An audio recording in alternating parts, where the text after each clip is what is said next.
Hello everyone, today we're going to discover a few additional features which might be useful when using the table of contents in Word 2016.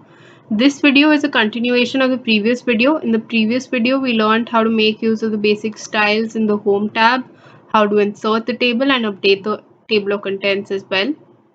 The link for the previous video can be found in the description below. Now let's move on to a few additional features regarding the table of contents.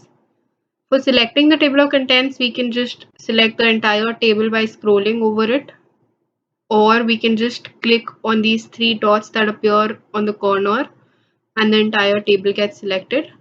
Let's go to the References tab, click on Table of Contents and go to the Custom Table of Contents option from the drop down. Here we have a few features which we are going to discuss one by one. There's a use hyperlink instead of page numbers option, which is by default checked. And when we uncheck it, now the headings do not act as hyperlinks anymore. They acted as hyperlinks previously, as discussed in the previous video as well. I can just show that once before I remove the hyperlinks. So you can see that there's a box that appears which says control click to follow the link. So if I just go to this heading and control and click on it, my cursor reaches here.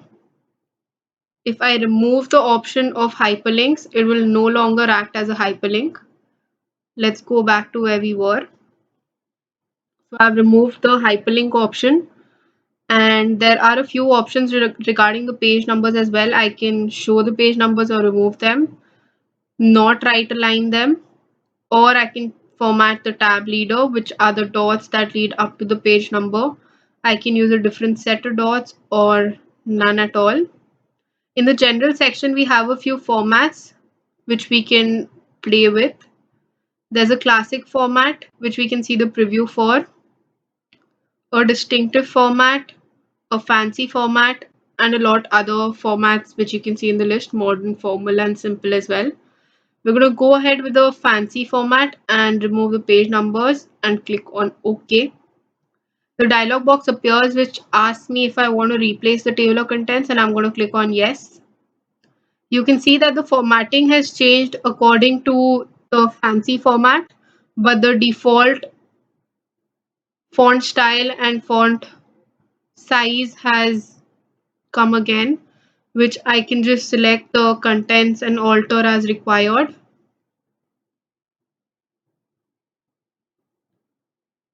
So these were a few additional features which we can also play around with, not a problem, and edit them as required. There's another very important feature. When you insert the table of contents, you might make use of it.